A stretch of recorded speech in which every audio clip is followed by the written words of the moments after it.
এহি বুলি সবে প্ৰশংসা কৰন্ত সিদ্ধ সাধ্য দেৱ মুনি জয় জয় কৃষ্ণ জয় যুধিষ্ঠিৰ ঘনে ঘনে এহি ধ্বনি যে যুধিষ্ঠিৰ জয় হওক কৃষ্ণ জয় গতিকে পাণ্ডৱৰ জয় সকলোৱে তেওঁলোকক প্ৰশংসা কৰিছে অনন্তৰে ব্যাসে ঋষিগণ সমেত যুধিষ্ঠিৰ নিৰ্পতিক কৰিলা দীক্ষিত ভৈলা শুদ্ধচিত পুজিবে লৈলা হৰিক তাৰপিছত ব্যাসে তেওঁলোকক দীক্ষা দিলে শিক্ষা দিলে ভক্তি জ্ঞান দিলে আৰু কৃষ্ণক সেৱা পূজা কৰি তেওঁলোকৰ চিত শুদ্ধ হ'ল আৰু কৃষ্ণত ভক্তি কৰিবলৈ আগবাঢ়ি আহিল প্ৰথমতে নিয়া মনক নিয়মী আতিশয় দৃঢ় কৰি হব বুদ্ধি ধৰি পৰমাত্মা হৰি চিন্তিলন্ত মৌন ধৰি গতিকে আমি কি কৰিব লাগিব নীতি নিয়মৰ মাজেদি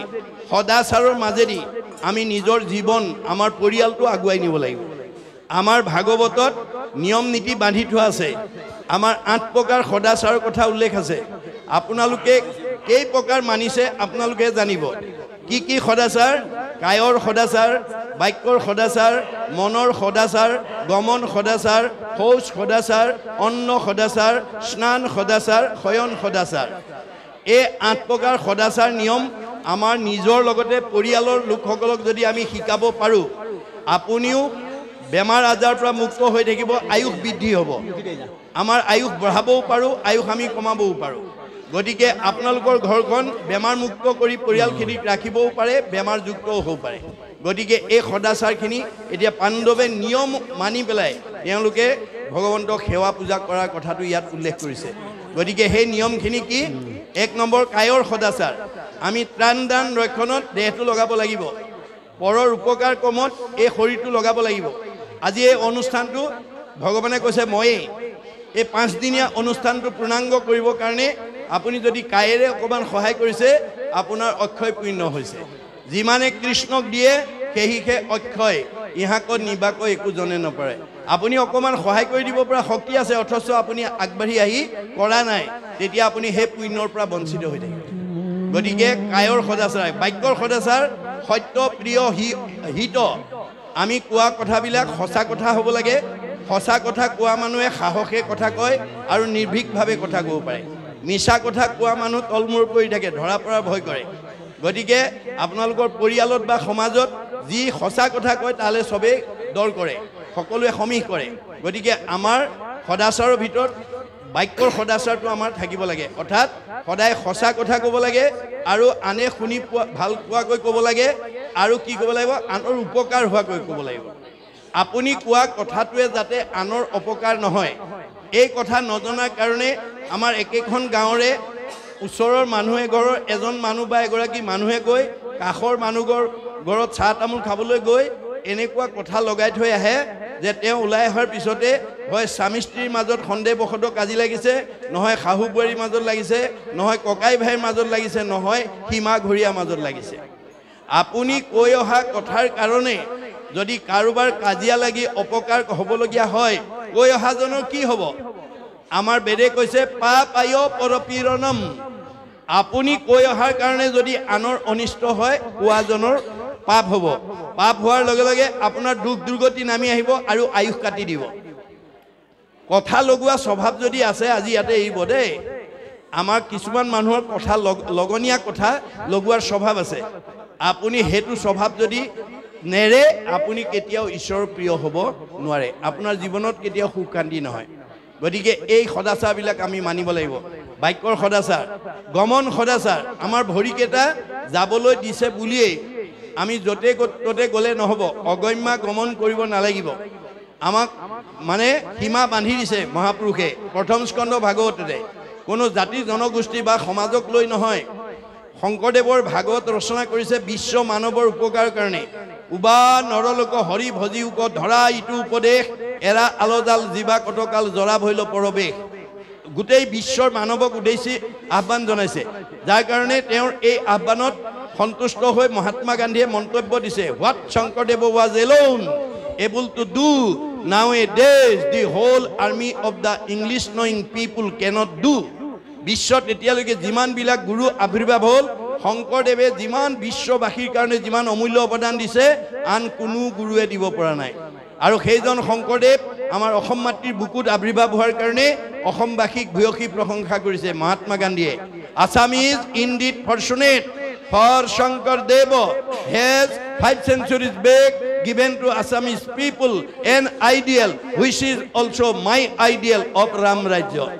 মই যিখন ৰাম ৰাজ্য অসমত প্ৰতিষ্ঠা কৰাৰ মানস কৰি আহিছিল শংকৰদেৱে 500 বছৰ পূৰ্বতে এই ৰাম ৰাজ্য অসমত প্ৰতিষ্ঠা কৰি থৈ গৈছে অসমবাসী সঁচাকৈয়ে ভাগ্যৱান কিন্তু আজি অসমৰ মানুহে গুৰুজনাৰ দৰ্শন সঠিকভাৱে অধ্যয়ন নকৰাৰ কাৰণে আমাৰ একেখন গাঁৱতে আমি মিলাপ্ৰীতিৰে থাকিব নোৱাৰো একেলগে বহি খাব নোৱাৰা অৱস্থা হৈ আছে এটো আমাৰ কাৰণে দুৰ্ভাগ্য গতিকে সব বুদ্ধি ধৰি পৰমাত্মা হৰি চিন্তিলন্ত মৌন ধৰি গতিকে আমি নিয়ম সংযম মানিব লাগিব বাক্যৰ সদাচাৰ গমন সদাচাৰ মনৰ সদাচাৰ সত্য দয়া প্ৰেম কৰুণা থাকিব লাগিব আৰু স্নান সদাচাৰ গাটো ধুলে ঢলঢলকে পানী ঢালিলেই নহব আপুনি গা ধুওঁতে বাহিৰে ভিতৰে শুদ্ধি কৰিব লাগিব মানে কৃষ্ণ একদেৱ দুখ হাৰি কাল মায়াদিৰ অধিকাৰী কৃষ্ণ বিনে শ্ৰেষ্ঠ দেৱ নাহি নাহি না আৰ সৃষ্টি স্থিতি অন্তকাৰী দেৱ তান্ত বিনে আন নাহি কেৱ জানিবা বিষ্ণুকে সমস্ত জগতে সাৰ বা জয় গুরু শঙ্কর সর্বগুণা করো যা করি নাহি কেউ পাম তুহারি শরণে রেণু শতকোটি বার একো করু প্রণাম দরখিত সুন্দর গৌর কলে পর জৈসন সুরপর কাষ সকল সভাসদ রঞ্জন যা করি দর্শনে পাপ বিনাশ আপনি গোটেই গুরু বন্দনাটো গাই পেলাই গা ধুই থাকক বাহিরে ভিতরে শুদ্ধ হব এটো স্নান সদাচার আমার শয়ন সদাচার আমার বহুতে শুবও নাজানে উঠিবও নাজানে টোপনি ধৰিল বুলি এতিয়া গৰম দিনত আঁঠুৱা তৰি থৈছে ঠাণ্ডা দিনত এতিয়া আঁঠুৱা তৰি থৈছে লেপ তুলি পাৰি থৈছে পেট ভৰাই খাইছে টোপনি ধৰিল বুলি গৈ কোমল বিছনাত গপংকে পৰি শুই দিছে এনেকুৱা স্বভাৱ আছে যদি এৰিব দেই গৈ পেলাই ধপংকে শুই নিদিব আমি কেনেকৈ শুব লাগে মাধৱদেৱে আমাক ঘোষাৰ মাজেদি কৈছে দুস্বপ্ন নাশন ইটো মাধৱ মাধৱ নাম দুষ্ট গ্ৰহ ভয় বিনাশন পৰম সম্পদ ৰূপ জানি মাধৱৰ নাম সৰ্বদাই কৰি কীৰ্তন মহাপুৰুষ মাধৱদেৱে 1000 এফাকি ঘোঁৰা জীৱতৰণৰ কাৰণে লিখি থৈ গৈছে তাৰ এফাকি ঘোষা হলেও নুগুৱাকৈ আপুনি নুশুব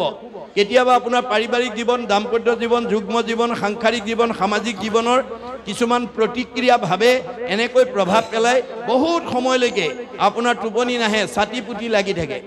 তেনেকুৱা দুৰ্দিন যদি আপোনাৰ জীৱনলৈ কেতিয়াবা নামি আহে তেতিয়া আপুনি যিমান ঘোষা মুখস্থ আছে যিমান কীৰ্তন মুখস্থ আছে যিমান বৰগীত মুখস্থ আছে যিমান দিহানাম মুখস্থ আছে আপুনি গাবলৈ যত্ন কৰক অতি কম সময়তে সাউন্ড স্লিপ মধুৰ টোপনি আহি যাব আমাৰ বহুত মানুহ উঠিবও নাজানে সাৰ পোৱাৰ লগে লগে চকু মোহাৰি জপংকে কামৰ ধান্দাত নামি আহে এটো অভ্যাস আছে যদি এৰিব আমি কেনেকৈ উঠি আহিব লাগে ভাগৱতে কৈছে যিজন ভগৱন্তৰ তিনটা গুণময় ভাৱত আমাৰ দেশ জগতত অৱস্থান কৰি আছে কেনেকৈ আছে ব্ৰহ্ম পৰমাত্মা ভগৱন্ত একে তত্ত্ব একৰেখে তিনি নাম লক্ষণ ভেদত তিনিটা গুণনাম লৈ আমাৰ প্ৰত্যেকৰ দেহতে অৱস্থান কৰি আছে প্ৰথম ব্ৰহ্ম ব্ৰহ্মৰূপে আমাক চৈতন্য কৰি ৰাখিছে আপুনি দুৰ্ঘুৰ টোপনি গলেও আপুনি জীয়াই থাকে আপুনি টোপনি যোৱা মানুহ এজনে ক'ব পাৰে নেকি মই জীয়াই আছো নে মৰিলো ক'ব নোৱাৰে পুৰা টোপনি যোৱা মানুহে ক'ব নোৱাৰে তথাপিতো আপোনাক জীয়াই ৰাখিছে কোনে ব্ৰহ্ম শক্তিয়ে আপুনি হাৰ পোৱাৰ লগে লগে চকুৰে দেখে কাণেৰে শুনে মুখেৰে খায় হাতেৰে কৰে ভৰিৰে যায় কোনে চৈতন্য কৰি ৰাখিছে ইন্দ্ৰিয়বিলাকক পৰমাত্মাই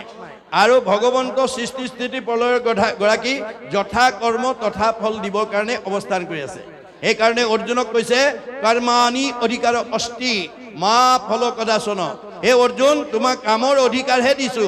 মোৰ পৰা ফল নিবিচাৰিবা অৰ্জুনে প্ৰতিবাদ কৰিছে যদি ফলেই বিচাৰিব নালাগে তোমাক আৰাধনা কৰা মোৰ প্ৰয়োজনে বা কি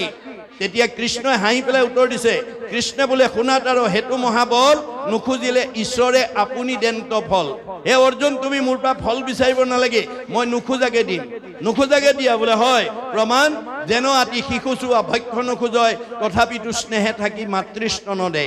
এটা কেঁচুৱাই গাখীৰ নিবিচাৰিলে মাকে দিনটো বিচনাতে পেলাই নথয় কৰ্মৰ মাজৰ পৰাই নিজৰ পুত্ৰ স্নেহত আপ্লুত হৈ নিজৰ সন্তানক যেনেকৈ স্তনদান দিয়ে ময়ো ভকতৰ যথা কৰ্ম তথা ফল দিম আপুনি মাত্ৰ কৰ্ম নিৰ্বাচন কৰিবলৈ শিকিব বোলে কৰ্ম কি বেদে যাক বিহি আছে তাকে বোলে কৰ্ম বেদবিহিত কৰ্ম কৰিব লাগিব বেদে কি বিহিছে ঈশ্বৰৰ অৰ্থে যিটো কৰে তাকে বোলে কৰ্ম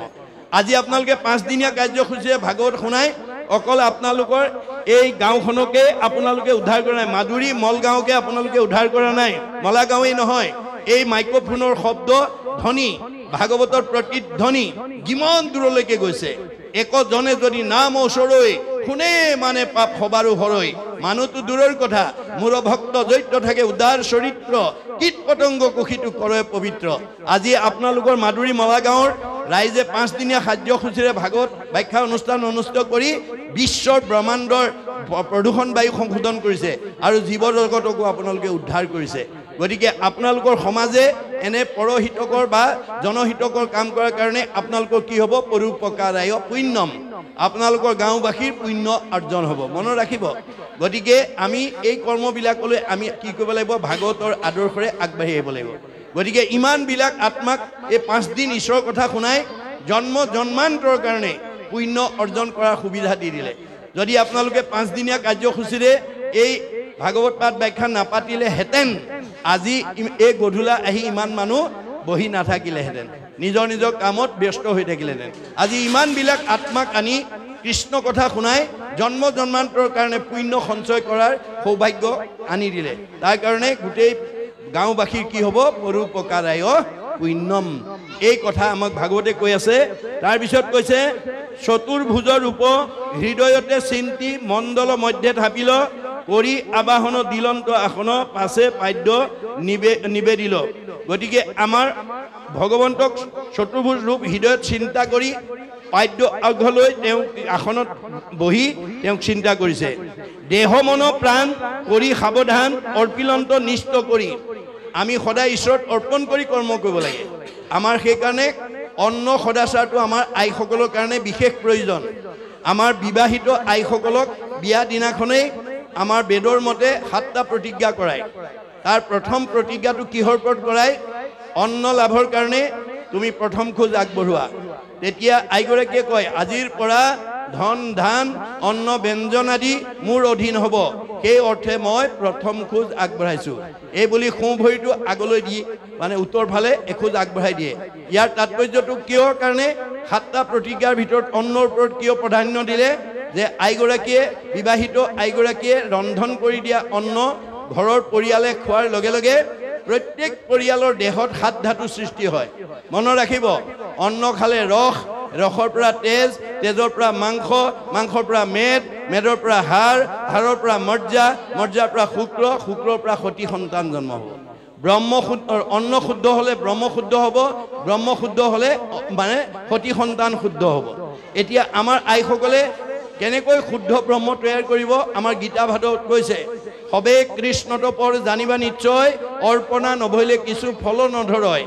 আইসকলে ৰান্ধিবলৈ নিয়া চাউল মুঠি ধোৱাৰ আগতে এমুঠি চাউল হাতত তুলি লৈ গুৰুদেৱ নাম ভকতত লাগিবৰ্থে বা ভগৱন্তত লাগিবৰ্থে অৰ্পণ কৰা হ'ল কৃষ্ণ এটো কোনো সংঘ অনাসংঘ বামুণীয়া কীৰ্তনীয়া সত্ৰ সমাজৰ বুলি কথা নাই মানুহ মাত্ৰেই জীৱশ্ৰেষ্ঠ মানুহ মাত্ৰেই আইসকলে ৰন্ধন কৰিবলৈ যোৱাৰ আগত এমুঠি চাউল ঈশ্বৰত অৰ্পণ কৰি থ'ব লাগিব কৃষ্ণ কৃষ্ণ মন্ত্ৰ উচ্চাৰণ কৰাৰ লগে লগে হৰি নাম হুতাখন পাপ সুখান বন খনেকতে দহি কৰে চন আইগৰাকীৰ কৃষ্ণ মন্ত্ৰই সেই সময়লৈকে হোৱা অবাঞ্ছিত 5টা পাপৰ পৰা সেই ঘৰখন উদ্ধাৰ কৰে আমাৰ প্ৰত্যেকখন ঘৰতে যি জাতি জনগোষ্ঠীতেই নাথাকক যি সম্প্ৰদায়তেই নাথাকক যি সমাজতেই নাথাকক আমাৰ মানুহ মাত্ৰেই 5টা পাপ হয় আমাৰ ৰাতিপুৱা শুই উঠাৰ পৰা গধূলা খোৱালৈকে কৰ্মবিলাক কৰোঁতে 5টা পাপ অবাঞ্ছিত পাপ হয় কি পাপ হয় কন্দনি পেখনি চুলি কলসী মাৰ্জনী গৃহস্থৰ পঞ্চ হিংসা সিজে ৰাতি দিনি এই 5টা পাপ আমাৰ প্ৰত্যেক ঘৰতে ৰাতিয়ে দিনে সিদ্ধ হয় গতিকে কন্দনি মানে ঢেঁকীত ধান বনা বা মিক্সাৰত জা জলপান তৈয়াৰ কৰোঁতে ব্ৰহ্ম হত্যা হয় তাত এটা পাপ লাগে পেখনি মানে পতাত মছলা পিছা সৰিয়হ পিছা আদা পিছা নহৰু পিছা পিছি পেলাই আহাৰ তৈয়াৰ কৰোঁতে আমাৰ ব্ৰহ্ম হত্যা হয় তাতো পাপ লাগে চুলি মানে জুহালত গেছত ৰন্ধনশালাত অন্ন প্ৰস্তুত কৰোঁতে তাতো ব্ৰহ্ম হত্যা হয় তাতো পাপ লাগে কলসী কলহ বা কোনো পাত্ৰত পানী আনিলে চকুৰে মনিব নোৱাৰা জীৱাণু আহে তাক গৰম কৰি মাৰি দিয়া হয় তাতো ব্ৰহ্ম হত্যা পাপ হয় তাতো পাপ লাগে আৰু মাৰ্জনী ঠাইঘৰ সাৰোঁতে সূতা বাঢ়নি জাৰুত লাগি চকুৰে মনিব নোৱাৰা পোক পৰুৱা মৰে মচি আনোতেও চকুৰে মনিব নোৱাৰা জীৱাণু মৰি আহে গতিকে তাতো এটা পাপ লাগে এই 5টা পাপ তাৰো দুখে গৃহবাসী স্বৰ্গক নাযায় মানুহ মাত্ৰে যি য'তেই নাথাকক, যি ধৰ্মতে নাথাকক, সেই 5টা পাপৰ কাৰণে গৃহস্থী ধৰ্মৰ জীৱকেইটা বৈকুণ্ঠ দূৰৰ কথা স্বৰ্গলৈকে যাব নোৱাৰে। কৃষ্ণ অৰ্থে কৰি কোনো মুকুতিক পায়। আইগৰাকীয়ে যদি কৃষ্ণত অৰ্পণ কৰি ৰন্ধন কৰে আৰু খাবলৈ দিওঁতে কৃষ্ণ বুলি দিব পাৰে, তেতিয়াহ'লে সেই পাপৰ পৰা সেই ঘৰখন মুক্ত হৈ যায়। মনত ৰাখিব। গতিকে আপোনালোকে ৰান্ধোতেও কৃষ্ণ গীতা ভাগৱতত কৈছে, সবে কৃষ্ণত পৰ জানিবা নিশ্চয়, অৰ্পণা নভৰিলে কিছু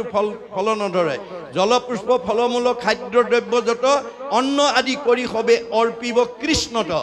কৃষ্ণত অৰ্পণ নকৰাকৈ, কৃষ্ণ মন্ত্ৰ উচ্চাৰণ নকৰাকৈ আমাৰ আইসকলে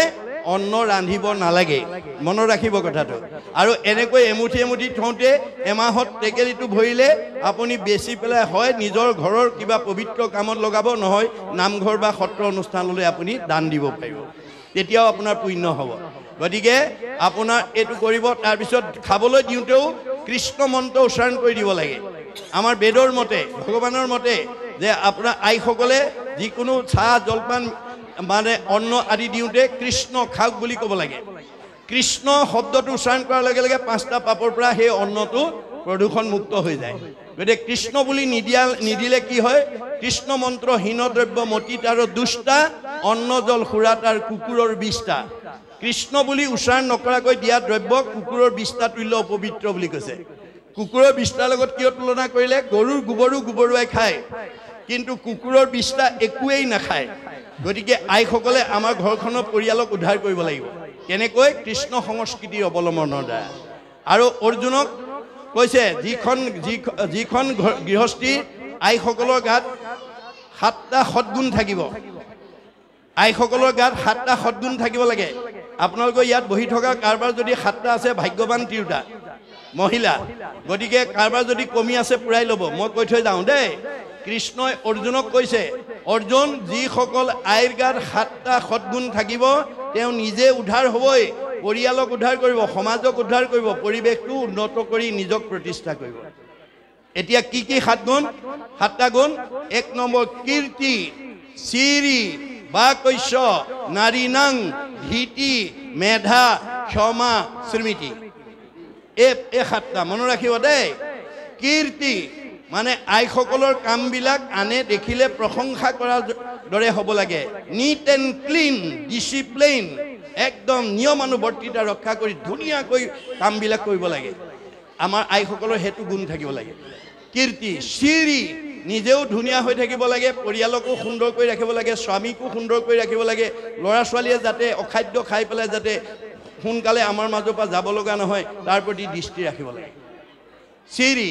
বাকৈশ্য, কথা ক'ব জানিব লাগে, সত্য প্ৰিয় হিত।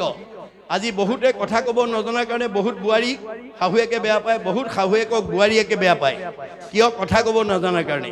শাহুৱেকে বোৱাৰীয়েকক কেনেকৈ নিজৰ ছোৱালীৰ দৰে মৰম কৰি কথা ক'ব লাগে, তাক নজনাৰ কাৰণে বহুত শাহুৱেকক বোৱাৰীকে বেয়া পায়। আৰু বহুত বোৱাৰীয়ে শাহুৱেকক কেনেকৈ নিজৰ মাকৰ দৰে ভাবি মানে আচৰণ কৰিব লাগে, তাক নজনাৰ কাৰণে বহুত বোৱাৰীক শাহুৱেকে বেয়া পায়। গতিকে আমাৰ এই কথা ক'ব জানিব লাগিব, সত্য প্ৰিয় হিত। তাৰপিছত ধীতি, ধৈৰ্য গুণ থাকিব লাগে। যিখন ঘৰৰ আইসকল ধৈৰ্যৱান, সেইখন ঘৰৰ পৰিয়াল কেতিয়াও বিপদত পৰিব নোৱাৰে। যিখন ঘৰৰ আইসকল ধৈৰ্যহীন, অলপ কথাতে খং উঠি পেলাই স্বামী বা ল'ৰা ছোৱালীক উচতাই দিয়ে, কাজিয়া পেচাল কৰিবলৈ, সেইখন ঘৰত অশান্তিয়ে বাহ লয়। গতিকে আইসকলৰ ধৈৰ্য গুণ থাকিব লাগিব। আইসকলৰ ধৈৰ্য গুণটো কেনেকুৱা থাকিব লাগিব? হৰিচন্দ্ৰ ৰজা শৈবাৰ দৰে হ'ব লাগিব। শৈবাই ধৈৰ্য গুণ কেনেকৈ দেখুৱাই থৈ গৈছে যে আমাৰ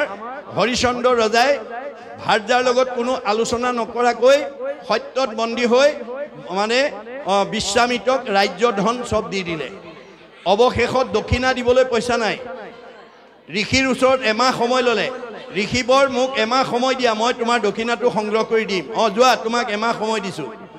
হৰিচন্দ্ৰই ভাৰ্যাক লগত লৈ এখন উপবনত গৈ পলাই আছেগৈ। বিশ্বামিত্ৰই এমাহৰ পূৰ্বে বিচাৰি বিচাৰি গৈ সেই উপবনত পাই হৰিচন্দ্ৰক উদ্দেশ্যি ক'লে, এৰা ৰাজা হৰিচন্দ্ৰ, মোৰ দক্ষিণাটো যদি হেলা কৰ তই, সবংশকে সপি ভস্ম কৰিবহো মই। মোৰ যদি দক্ষিণাত তই অৱহেলা কৰ, তোৰ গোটেই বংশ মই সাপি ধ্বংস কৰি দিম। ঋষিৰ বচন শুনি হৰিচন্দ্ৰ ৰায় কপিবে লাগিলে মুখে মাত বোল নাই। ঋষিয়ে যেতিয়া বংশ হাতী ধ্বংস কৰিম বুলি ক'লে ভয়ত তেওঁ মুখৰ মাত হেৰাই গ'ল আৰু মনৰ কথা ক'বলৈ ভাৰ্যাৰ বাবে দ্বিতীয় ব্যক্তি নাই ভাৰ্যাক চাহিয়া ৰাজা বুলিলা বচন শুনা প্ৰাণে চৰি মোৰ বাক্যে দিও মন এয়া ভাৰ্যা মোৰ কথালৈ অকমান মনোযোগ দিয়া কেনমতে ঋষিৰ মই খুজি বহু ধাৰ কেনমতে বংশক মই কৰিব উদ্ধাৰ মই এতিয়া ঋষিৰ ধাৰটো কেনেকৈ পৰিশোধ কৰোঁ আৰু বংশটোক মই কেনেকৈ উদ্ধাৰ কৰোঁ গতিকে মই হতাশ হৈ গৈছোঁ মোৰ মুখৰ মাত হেৰাই গৈছে যিখিনি সময়ত স্বামী হতাশ হৈছে মুখৰ মাত হেৰাই গৈছে সেই সময়ত স্বামীক প্ৰেৰণা দিবৰ কাৰণে স্বামীৰ মনত সাহস দিবৰ কাৰণে শৈবাই কেনেকৈ উত্তৰ দিলে অভাৰ্যাৰ স্বামীৰ বচন শুনি শৈবা প্ৰাণে চৰি অস্বামীক বুলিলা অল্প হাস্য কৰি হাঁহি মাৰি উত্তৰ দিলে স্বামী হতাশ হৈছে ভাৰ্যাৰ মুখত হাঁহি দেখাৰ লগে লগে প্ৰেৰণা পাইছে সাহস পাইছে আৰু কি বুলি ক'লে নাহি নাহি আন ধৰ্ম জানা সত্য বিনা জানি আন নিচিন্তিও দিও ক দক্ষিণা হয় নকৰিবা মহাৰাজ সত্যতকৈ ধৰ্ম নাই দক্ষিণা দি দিয়া হৰিচন্দ্ৰই ক'লে মই ক'ৰ পৰা দিম মোৰ হাতত পইচাও নাই আমাকো বিকিয়া ৰাজা ঋষিৰ খোজা ধাৰ আতপৰে আন উপায় নেদেখো হোৱাৰ মোক বিক্ৰী কৰি হ'লেও তুমি সত্য ৰক্ষা কৰা এই যিটো সাহস এই যিটো প্ৰেৰণা আমাৰ বাৰু সিমানলৈ যাব নালাগে দেই আপোনালোকে নিজক বিক্ৰী কৰিবগৈ নালাগে কেতিয়াবা কিবা কাৰণত কিবা পৰিস্থিতিত যদি স্বামী হতাশ হয় তেতিয়া ভাৰ্যাই তেওঁক ক'ব পাৰিব লাগিব আপুনি কিয় হতাশ হৈছে আন্ধাৰে পোহৰে দিনটো সুখে দুখে জীৱনটো ধৈৰ্য ধৰক দুখক অতিক্ৰমী সুখক প্ৰতিষ্ঠা কৰাই প্ৰকৃত জীৱনৰ সাৰ্থকতা এই বুলি আপোনালোকে ক'ব পাৰিব লাগিব কেতিয়াবা কিবা কাৰণত ভাৰ্যাও হতাশ হ'ব পাৰে কোনোবা পৰিস্থিতিত তেতিয়া স্বামীয়েও ক'ব পাৰিব লাগিব যে তুমি কিয় ইমান হতাশ হৈছা ধৈৰ্য ধৰা আন্ধাৰে পোহৰে দিনটো সুখে দুখে জীৱনটো দুখক অতিক্ৰমী সুখক প্ৰতিষ্ঠা কৰা প্ৰকৃত জীৱনৰ সাৰ্থকতা এইজনে ইজনে সিজনক এই প্ৰেৰণা দিব লাগিব কিয় বিবাহ সম্বন্ধে পুৰুষৰ অৰ্ধাংগিনী স্বামী বুলি ধৰ্ম কৰ্ম পাই অৰ্ধখিনি সেহি হেতু কটু কটু ধৰ্মিনী ৰমণী পাপ কাৰ্যে বাধা দিয়া খন্দাই বিঘিনী কটু অধৰ্মিনী তিৰি ধৰ্মক বাধিয়া স্বামীক নিউৱে ঘূৰে নৰকে টানিয়া এতিয়া ভাৰ্যাক দুটা ভাগত বিভক্ত কৰি দেখিছে ধৰ্মিনী নাৰী আৰু অধৰ্মিনী নাৰী যেনে আমাৰ এই মাদুৰী মলাগাঁও পৰিচালনা সমিতি বা আমাৰ আদৰণি সমিতি সদস্য দুজনে গৈ ওচৰৰ গাঁওখনৰ দুজন মানুহক গৃহস্থীত মাতি থৈ আহিলে আজি এই তাৰিখৰ মানে ভাগৱত পাঠ ব্যাখ্যাৰ কাৰণে অনুদান এটাও লৈ আহিলে প্ৰথম ঘৰৰ মানুহৰ স্বামীয়ে পাহৰিলে আজি তাৰিখৰ ভাগৱতলৈ বাৰীত কাম কৰি আছে ভাৰ্যাই গৈ ক'লে হেৰি এই মাদুৰী মলা গাঁৱৰ ৰাইজৰ ভাগৱতলৈ আজি মাতি গৈছিলে আপুনি পাহৰিলে নেকি এৰা সেই পাহৰিলে যাওক যাওক সোনকালে গা পা ধুই ওলাই যাওক এই বুলি যিগৰাকী আয়ে স্বামীক মনত পেলাই ভক্তিৰ ধৰ্মৰ মাজলৈ পঠিয়াই দিব তেওঁ ঘৰতে থাকি আধা পুণ্য পাব আৰু দ্বিতীয় ঘৰ আকৌ স্বামীৰ মনত আছে ভাৰ্যাই পাহৰিলে স্বামীয়ে পিন্ধি উৰি কাণত গামোচা চেলেং লৈ আহিবলৈ ওলাই দুৱাৰ মুখত ৰৈছে ভিতৰৰ পৰা আইগৰাকী আহি দেখিলে এখেতে দেখোন একেবাৰে চেলেং গামোচা লৈ ভকতি হৈ কোনফালে হেৰি আপুনি ক'লৈ যায় বোলে কেলে মাদুৰী মলা গাঁৱৰ ভাগৱতলৈ মাতি গৈছিলে নহয় ঠক ঠক এতিয়া আমাৰ ভাগৱত শুনিলে কামত নাহিব ল'ৰা ছোৱালী স্কুলত নিব আমুক কৰিব তামুক কৰিব লাগে আপুনি নোৱাৰে যাব এই বুলি যিগৰাকীয়ে বাধা দিব তেওঁ নিজেও নষ্ট হ'ল স্বামীকো নৰকলৈ লৈ গ'ল গতিকে আমাৰ যিসকল ভাৰ্যাই স্বামীক প্ৰেৰণা দি সৎ কামলৈ পঠিয়াই দিব তেওঁ আধা পুণ্য কাৰণ বিবাহ সম্বন্ধে পুৰুষৰ অৰ্ধাংগিনী মাষ্টৰে বিয়া কৰা মানুহজনীক মানুহে মাষ্টৰণী বুলি কয় তেওঁ মাষ্টৰণী হয় জানো নহয় মাষ্টৰ উপাধি আধাটো তেওঁ পাই গ'ল ডাক্তৰে বিয়া কৰাজনীক ডাক্তৰণী বুলি কয় তেওঁ ডাক্তৰণী হয় জানো নহয় স্বামী ডাক্তৰ হোৱাৰ কাৰণে তেওঁকো ডাক্তৰণী বুলি কৈ দিলে আধা পুণ্যটো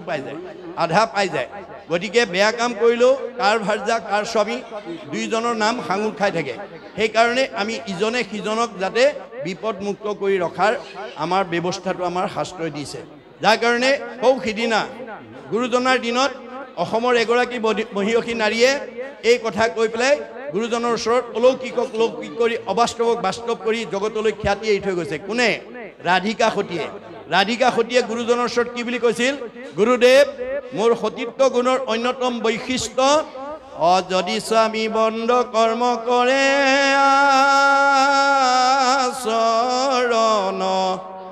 অবিষ্ট বাক্য কৰি তাক কৰুণী বাৰণ। গুৰুদেৱ, মোৰ স্বামীয়ে যদি কিবা ভুল কাম কৰা মোৰ চকুৰ আগত দেখা পাওঁ, মই তেওঁক মধুৰ বাক্যৰে সাৱলীলভাৱে তেওঁক সেই ভুল পথৰ পৰা ঘূৰাই অনাৰ চেষ্টা কৰোঁ। কেনেকুৱা ভুল পথলৈ গ'লে তুমি অগ্ৰাধিকাৰ দিয়া? যদি কলি থকা ঠাইলৈ যায়, বোলে কলি ক'ত থাকেতো? বোলে পৰীক্ষিত ৰজাই কলিক দিগ্ধ কৰোঁতে প্ৰধানকৈ 4টা ঠাই দিছিলে। নিৰপতি বুলন্ত কলি তোক দিলোঁ স্থান, জৈত খেলে জোৱা পাশা কৰে মদ্যপান, স্ত্ৰী পঞ্চ শুনা গৃহস্থৰ থাকে জৈত, এই 4 স্থান দিলোঁ বঞ্চ গয়া তৈত। প্ৰধানকৈ 4টা দিছে, জোৱা পাশা খেলা, মদ ভাং খোৱা, পৰস্ত্ৰীত আসক্ত, হিংসা ধৰ্ম। মদ খোৱাত কিয় বাধা দিয়া? মাদ্যতি যত তৎ মদ্যম, মদ খালে নিচা লাগে। বুদ্ধি লুম্পতি যত দ্ৰব্যম মদকাৰী তদচ্ছতি, মদ খালে নিচা লাগিলে সৎবুদ্ধি বিনাশ হয়, অসৎ বুদ্ধি ফালে গতি কৰে। গতিকে মোৰ স্বামীয়ে নিচাযুক্ত বস্তু খাই যাতে সৎবুদ্ধিৰ পৰা অসৎ বুদ্ধিলৈ যাব লগা নহয়, তাক মই বাধা দি ৰাখোঁ। কিয়? বোলে বিবাহ সম্বন্ধে পুৰুষৰ দাঙিনী, স্বামী বুলি ধৰ্ম কৰ্ম পাই অৰ্ধকিনী। বৰ সুন্দৰ হৈছে। যোৱা পানী আনা, 3টা গাঁঠিৰ এপল পানী এপল মাটি ব্ৰহ্মপুত্ৰৰ পৰা যোগবলৈ আনি টেম্বুৱনী জানত পেলাই দিয়াৰ লগে লগে বুৱতী নদী বন্ধ হৈ গ'ল। সেই অঞ্চলৰ ৰাইজ বানপানীৰ কবলৰ পৰা উদ্ধাৰ হ'ল আৰু সেই জানটো আজিও শান্তি জান হিচাপে বৰদোৱাত প্ৰতিষ্ঠিত হৈ ৰ'ল। এয়াই হৈছে বিশ্বাস দেই। আপোনালোকে এই ভাগৱতৰ প্ৰতিটো কথাকে বিশ্বাস কৰি ল'ব। বিশ্বাসে পাইবে তাংক তৰ্কে বহু দূৰ। মানে মহাত্মা গান্ধী কৈছে, religious beliefs are based on faith. ধৰ্ম দৰ্শনটো বিশ্বাসৰ ওপৰত নিৰ্ভৰ কৰিব। Religion is not really what is grasped by brain but by heart. ধৰ্ম দৰ্শন মগজে ঢুকি পোৱা বস্তু, কাৰোবাক দেখুৱাই দিয়া বস্তু নহয়, ই অন্তৰৰ উপলব্ধিৰ বস্তু। আমাৰ উপলব্ধিয়ে সংস্কাৰ আনে। আপুনি ভাগৱতৰ প্ৰতিটো আমাৰ জীৱনশৈলীৰ কাহিনীৰ কাৰণে ইয়াক প্ৰযোজ্য কৰিছে, প্ৰতিটো শব্দ, প্ৰতিটো বাক্য। সেইকাৰণে আমি উপলব্ধিৰ দ্বাৰা নিজক সংস্কাৰ কৰিব লাগে। গতিকে আমাৰ মাধৱদেৱে লিখিছে, পাপ কৰি অনুতাপ উপজিলে যাৰ, অনুতাপেই প্ৰায়শ্চিত্ত জানিবাহা তাৰ। আপুনি কিবা এটা বেয়া কাম কৰাৰ কাৰণে পৰিয়ালে বেয়া পাইছে, সমাজে বেয়া পাইছে, সীমা ঘূৰিয়াই বেয়া পাইছে, এতিয়া বেয়া কাম কৰাজনে অনুতপ্ত হ'ব লাগিব যে এইটো কাম কৰাৰ কাৰণে পৰিয়ালে বেয়া পাইছে, সমাজে বেয়া পাইছে আৰু ওচৰ চুবুৰীয়া বেয়া পাইছে, মই আৰু এই কাম ভৱিষ্যতে নকৰোঁ। এই বুলি যেতিয়া অনুতাপ হ'ব, তেওঁ প্ৰায়শ্চিত্ত হৈ যাওক। আপুনি দণ্ড ভৰাই প্ৰায়শ্চিত্ত কৰিব নোৱাৰে। গতিকে আমি উপলব্ধিৰ দ্বাৰা আমাৰ জীৱনৰ প্ৰতিটো পথ আমি সংস্কাৰ কৰিব লাগিব। আমাৰ দাৰ্শনিক পণ্ডিতে কৈছে যে আপোনাক এটা প্ৰতিভা বা এটা জ্ঞান দিছে, আপুনি নিজৰ জ্ঞানটোক, ভগৱান প্ৰদত্ত জ্ঞানটোক প্ৰণালীবদ্ধ প্ৰয়োগৰ দ্বাৰা বিজ্ঞানলৈ উত্তৰণ কৰিব লাগিব। বিজ্ঞানটোক উপলব্ধিৰ দ্বাৰা দৰ্শনলৈ উত্তৰণ কৰিবলৈ শিকিব লাগিব। দৰ্শনটোক আকৌ উপলব্ধিৰ দ্বাৰা ধৰ্মত নি প্ৰতিষ্ঠা কৰিবগৈ লাগিব। অৰ্থাৎ আমাক প্ৰত্যেককে দিয়া জ্ঞানটোক প্ৰণালীবদ্ধ প্ৰয়োগ আৰু উপলব্ধিৰ দ্বাৰা আমি সংস্কাৰ কৰি কৰি নি যদি ধৰ্মত প্ৰতিষ্ঠা কৰিব পাৰোঁ, ধৰ্ম ৰক্ষতি ৰক্ষিত, তেতিয়াহে আমাক ধৰ্মই ৰাখিব। আপোনাক দিয়া জ্ঞানটো যদি ধৰ্মত প্ৰতিষ্ঠা কৰিব পৰা নাই, আপুনি তৰিব নোৱাৰে। সেইকাৰণে দাৰ্শনিক পণ্ডিতে কৈছে, চিষ্টেমেটিক নলেজ ইজ চায়েন্স,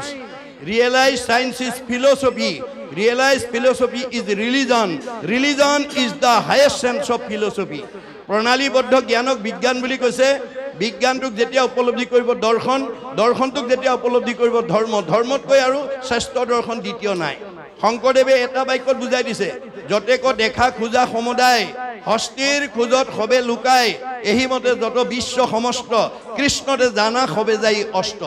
প্ৰকৃতি জগতত যিমানবিলাক জীৱ জন্তু দেখিছে, সকলো জন্তুৰ খোজ হাতীৰ খোজত লুকাই যায়। হাতীৰ খোজতকৈ শ্ৰেষ্ঠ খোজ আৰু কোনো প্ৰাণীৰে নাই। ঠিক তেনেকৈ এই পৃথিৱীত যিমান ডাঙৰ মানুহ নহওক, ৰাষ্ট্ৰপতিও কৃষ্ণতে বিলীন হ'ব, সাধাৰণ নাগৰিকো কৃষ্ণতে বিলীন হ'ব, MLA মিনিষ্টাৰো কৃষ্ণতে বিলীন হ'ব,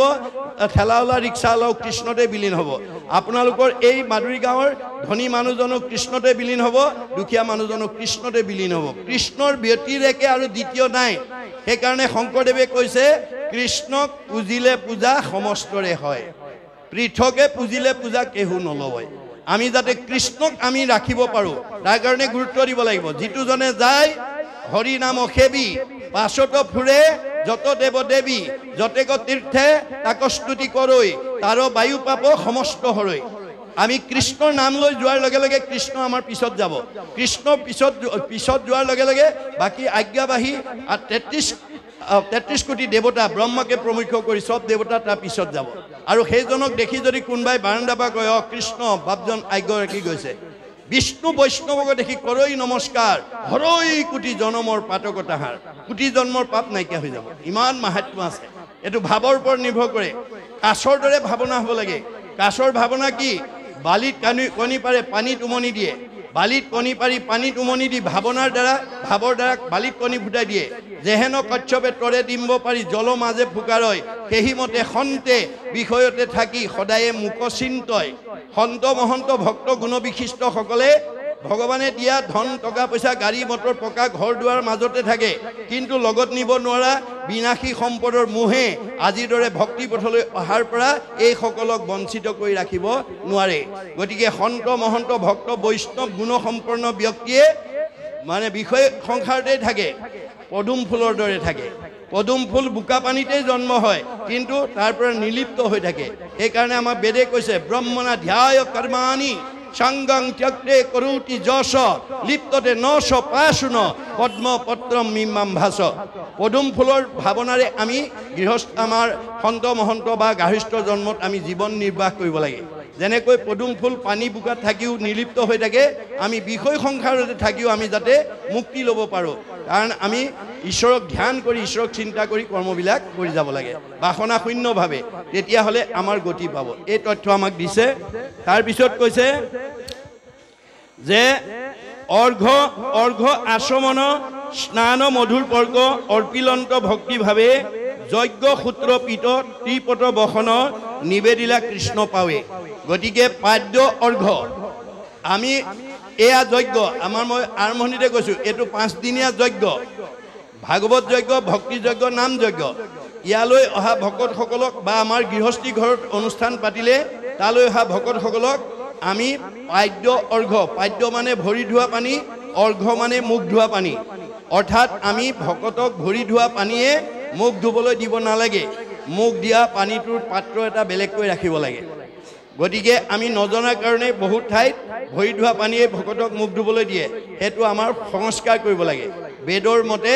ভৰি ধোৱা পানীয়ে ভকতক মুখ ধুবলৈ দিব নালাগে গতিকে পাদ্য মানে ভৰি ধোৱা পানী অৰ্ঘ মানে মুখ ধোৱা পানী গতিকে হাত ভৰি ধুৱাই আনি আসনত বহুৱাই লৈ সেৱা এটা কৰাৰ পিছতে উদ্দেশ্য ব্যাখ্যা সুধিব লাগে আমাৰ বহুত মানুহে কথাটো নাজানি ওচৰৰ পৰা মানুহগৰাকী বা মানুহজন আহিলে বুলিয়েই চোতালতে সোধে কেলে আহিছিলে বোলে বাপক লগ পাব লাগিছিলে এই বাপ নাই নহয় কি হ'ল এই মাত্ৰ বজাৰ কৰিবলৈ ওলাই গ'ল হয় নেকি বোলে হয় তেতিয়াহ'লে যাওঁগৈ বোলে যোৱাগৈ আৰু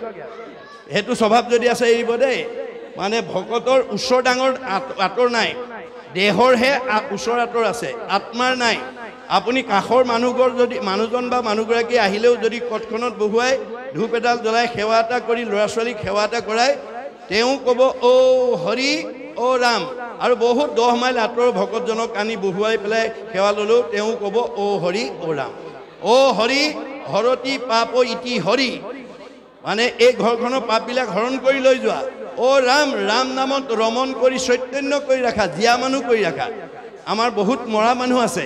সেইকাৰণে কপিলে মাকক কৈছিলে মা তুমি জীয়া মানুহৰ দৰে থাকিবলৈ শিকিবা মাকে কৈছে বোপাই মৰা মানুহ আছিলে এই মৰা মানুহৰ সংখ্যা এতিয়া পৰিয়ালত বংশত ওচৰ চুবুৰীয়াত সৰহ বোলে কোনবিলাক মৰা মানুহ সাধুৰ সংগে কৃষ্ণ কথা নুশুনে যি নৰ জীৱন্ততে মৰা সিটো অধম পামৰ আজিৰ দৰে ভকতৰ সংগত আহি মন ভাল লগা কথা আনন্দ লগা কথা যি নুশুনে সি মনত বেয়া লগা কথাই শুনি থাকিব লাগিব যাৰ মনটো দিন ৰাতিপুৱা শুই উঠাৰ পৰা গধূলা খোৱালৈকে বেয়া লাগি থাকে সেইটো জীয়াতে মৰা বোলে জীয়া মানুহ হ'বলৈ কি কৰিব লাগিব মূৰ শুনিৰ মল কথা কহন্ত শুনন্ত যদি জানা ক'বা ল'ৰা ছোৱালীক ক'বা জীয়াৰী বোৱাৰীক ক'বা সীমা ঘৰীয়াক ক'বা ওচৰ চুবুৰীয়াক ক'বা বন্ধু বান্ধৱক ক'বা আলহী অতিথিক ক'বা ভকত বৈষ্ণৱক ক'বা আৰু যদি নাজানা কাণ পাতি শুনিবা শ্ৰোতা নহ'লে মা তুমি কোনোদিন বক্তা হ'ব নোৱাৰিবা যাৰ আনৰ ভাল কথা শুনাৰ ধৈৰ্য নাই সি আনক ভাল কথা কোৱাৰ যোগ্যতা অৰ্জন কৰিব নোৱাৰিব মুত বিনে চিত্ত আন দেৱত নেদন্ত মুত বিনে আন দেৱতাত মনোযোগ নিদিবা কাৰণ ব্ৰহ্মা আদি কৰি জীৱ যত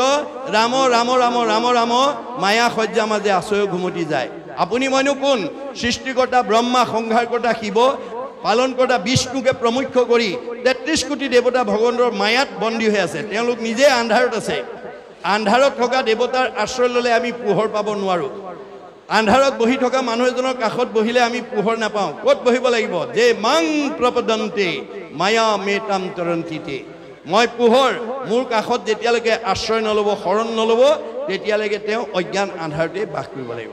যদি আশ্ৰয় লয় পৰম আনন্দ আহি মনতমি লয় তেবে তাক আৰু তিনি তাপে নোচোয় তেতিয়া আমাৰ আনন্দ নিজে আহিব আপুনি আনন্দ বিচাৰিব নালাগে মনত ৰাখিব দেই আনন্দহে আপোনাৰ ঘৰ বিচাৰি ফুৰিব যি মানুহে ৰাতিপুৱা শুই উঠাৰ পৰা গধূলা খোৱালৈকে বন্ধু বান্ধৱ আলহী অতিথি ভকত বৈষ্ণৱৰ লগত কৃষ্ণ কথা পাতে আৰু শুনে তেওঁ ঘৰলৈ আনন্দ আহিব আৰু যি মানুহে কৃষ্ণ কথা নুশুনে তাৰ ঘৰলৈ দুখ বেদনা আহিব যি মানুহে পৰচৰ্চা কৰে পৰনিন্দা কৰে পৰ সমালোচনা কৰে ভাল কথা নাপাতে গতিকে তাৰ ঘৰলৈ দুখ বেদনা আহিব দুখ বেদনা আপুনি বিচাৰিব নালাগে দুখ বেদনাই পৰচৰ্চা কৰা নিন্দা কৰা মানুহৰ ঘৰলৈ নিজে আহিব আপুনি বেমাৰ বিচাৰিব নালাগে বেমাৰেহে আপোনাৰ ঘৰ বিচাৰি ফুৰে যি মানুহে পেট ভৰাই খায় বেলি দুপৰলৈকে শুই থাকে সেইজন মানুহে ডায়েবেটিছ বিচাৰিব নালাগে ডায়েবেটিছ বেমাৰ তাৰ ঘৰত নিজে সোমাবগৈ পৰিশ্ৰম নকৰা মানুহৰ ঘৰলৈ ডায়েবেটিছ নিজে যাব আপুনি বিচাৰিব নালাগে আমাৰ সেইকাৰণে বেদে কৈছে শৰীৰৰ শ্ৰম শাৰীৰিক পৰিশ্ৰম কৰিবলৈ শিকিবা ডাক্তৰে সেইকাৰণে আমাৰ ডায়েবেটিছ হোৱা মানুহক কি কয় ৰাতিপুৱা গধূলি 2-3 মাইল ৰাস্তা আপুনি ঘাম ওলোৱাকৈ খোজকাঢ়িব অন্য পৰিশ্ৰম নকৰে খোজকে কাঢ়গে গতিকে আমাৰ বেদে কৈছে শৰীৰৰ শ্ৰম শাৰীৰিক পৰিশ্ৰম কৰা মানুহক ডায়েবেটিছ বেমাৰে সহজে আক্ৰমণ কৰিব নোৱাৰে